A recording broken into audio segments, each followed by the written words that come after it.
नमस्कार दोस्तों, आज हम लोग शुरू करेंगे बिहार बीएड 2021 में जो क्वेश्चन आया है उससे संबंधित।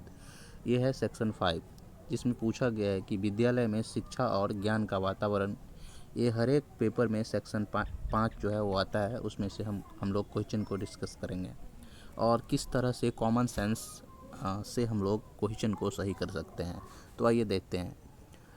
96 क्वेश्चन है कि वह कौन सा दर्शन शास्त्र है जो किसी अध्यापक की भूमिका का एक नियमबद्ध अनुशासनवादी के रूप में समर्थन करता है। तो इसका आंसर हो जाएगा आदर्शवाद। आदर्शवाद एक दर्शन शास्त्र है जो अध्यापक की भूमिका को नियमबद्ध करता है और उसे अनुशासनवादी के रूप में बनाता है। तो फिर आगे की क्वेश्चन की बात करें तो निम्न में शिक्षा के कौन से स्तंभों को समाज शास्त्र से सहारा मिला है। यानी कि शिक्षा के जो स्तंभ हैं जितने भी, उसे समाज शास्त्र के कौन से स्तंभों से सहारा मिला। तो ज्ञान के लिए सीखना, होने के लिए सीखना, करने के लिए सीखना, दूसरों के साथ शांतिपूर्वक रहने के लिए सीखना। तो इसका आंसर हो जाएगा दूसरों के साथ शांतिपूर्वक रहने के लिए सीखना। नेक्स्ट क्वेश्चन, शिक्षा का अधिकार अधिनियम कब लागू हुआ। तो इसका आंसर हो जाएगा ऑप्शन बी नंबर 1 अप्रैल 2010। तो ये क्वेश्चन बहुत ही इम्पोर्टेंट है क्योंकि यह कभी भी या और हमेशा पूछा जाता है। फिर अगला क्वेश्चन है, शिक्षण प्रभावशीलता निर्भर करती है। शिक्षण की जो प्रभावशीलता है वो किस पे निर्भर करती है।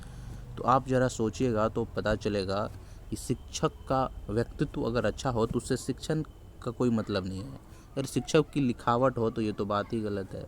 फिर एक शिक्षक को विषय की समझ का होना, शिक्षक की योग्यता से भी मतलब नहीं। योग्यता बहुत ही व्यापक शब्द है। योग्यता के अंतर्गत बहुत सारे शब्दों को समाहित किया जा सकता है।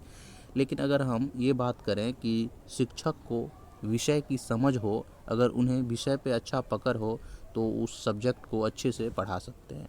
तो शिक्षण की जो प्रभावशीलता है वह इस पे निर्भर करती है, यानी कि शिक्षक को विषय की समझ का होना। अगला क्वेश्चन है, तो इसका 99 का हो जाएगा डी। अगला क्वेश्चन है कि गणित का एक अध्यापक कक्षा में कुछ प्रश्न कराता है, ठीक है, तथा इसके बाद छात्रों को पुस्तक में दी गई समस्याओं को हल करने के लिए कहता है। इस स्थिति में छात्र जिस नियम का पालन करता है वह नियम कौन सा है। तो इस नियम का नाम है अभ्यास का नियम। यानी कि पहले तो हम पढ़ाएं थ्योरी, उसके बाद हम लोग प्रैक्टिस करते हैं, यानी कि अभ्यास करते हैं। निकटता का नियम, इस सबसे कोई मतलब ही नहीं है, ठीक है, सही हो जाएगा डी नंबर।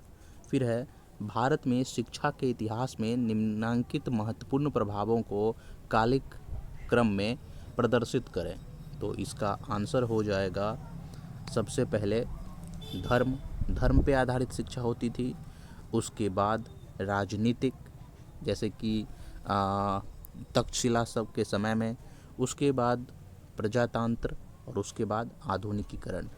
अगर इसमें आपको कुछ नहीं भी पता है तब भी आप सही कर सकते हैं। आप यहाँ ये तो सोच सकते हैं कि शिक्षा के इतिहास में आधुनिकीकरण जो है वो सबसे लास्ट में आएगा। तो लास्ट में या तो इसमें है या इसमें है।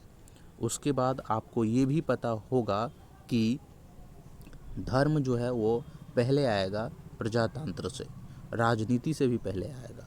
तो धर्म सबसे पहले किस में है, तो सबसे पहले मात्र इसी में है। तो ये ऑप्शन सही हो जाएगा। तो इस तरह से हम कॉमन सेंस से भी आंसर निकाल सकते हैं। चलिए अगला क्वेश्चन देखते हैं।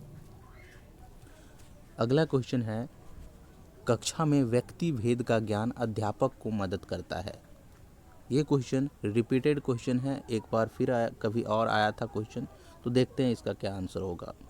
कह रहा है कि कक्षा में अनुशासन बनाए रखने के लिए, विद्यार्थियों का गृह कार्य मूल्यांकन करने के लिए, अध्ययन अध्यापन कार्य की योजना बनाने के लिए, कक्षा में आवश्यक व्यवस्था करने के लिए। तो इस सब से उतना मतलब नहीं है, क्योंकि कक्षा में आपको पता है कि कौन सा व्यक्ति यानी कि छात्र किस प्रकार का है।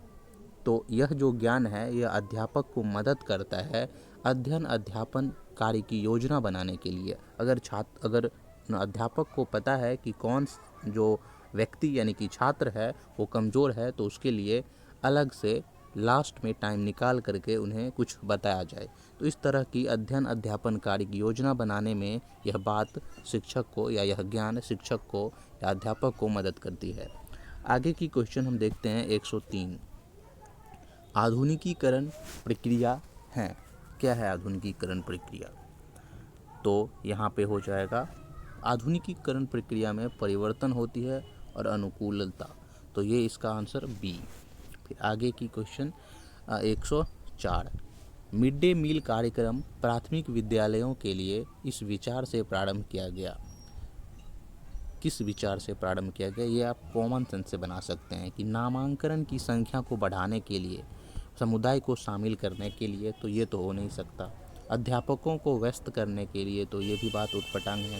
रोजगार बढ़ाने के लिए, तो इसका अपने आप आंसर निकल गया ए। नामांकन की संख्या को यानी कि बच्चों की या छात्रों के नामांकन की संख्या को बढ़ाने के लिए स्कूल में मिड डे मील कार्यक्रम को लाया गया। तो इसका आंसर हो जाएगा ए। चलते हैं आगे की क्वेश्चन। निम्न में कौन से शिक्षक को आप अत्यधिक पसंद करेंगे? आप बताइए कि आप कौन से शिक्षक को अपने जीवन काल में पसंद करते थे, जो बहुत पाबंद थे? मेरे हिसाब से तो ये नहीं होगा। आगे की बात करते हैं। शोध अभिक्षमता रखता हो, जो अपने बच्चों को शोध करके पढ़ाता हो या कुछ अलग करने की क्षमता हो, इसलिए हो सकता है, मान लेते हैं थोड़ा बहुत। प्यारा और उच्च आदर्शात्मक, बड़ी बड़ी बातें करने वाला, बहुत ही दुलारा, बहुत ही प्यारा, ये बात उतना सही नहीं लग रहा है। इसको पसंद नहीं किया जा सकता, क्योंकि शिक्षक का काम है पढ़ाना, तो पढ़ाने से ही संबंधित कोई ना कोई बात होनी चाहिए। फिर है जो अक्सर अपने विद्यार्थियों को अभिनंदित करता हो, तो वो जोकर नहीं है, वो तो टीचर है। तो ये गलत हो जाएगा, इसका आंसर हो जाएगा बी, यानी कि शोध और अभिक्षमता। यहाँ पे आप उन टीचर के बारे में सोचिए जो कॉलेज में है या फिर जो किसी अच्छे स्कूल में है। जब आप छोटे मोटे स्कूल, टपोरी स्कूल की बात करेंगे, तब आपके दिमाग में ये सब बातें भी आ जाएगा, तो वो नहीं सोचना है। बस ये इसको ध्यान में रखना है कि शोध और अभिक्षमता ये टीचर में होनी चाहिए, और ये जब होगी तो ये अत्यधिक पसंद किए जाएंगे।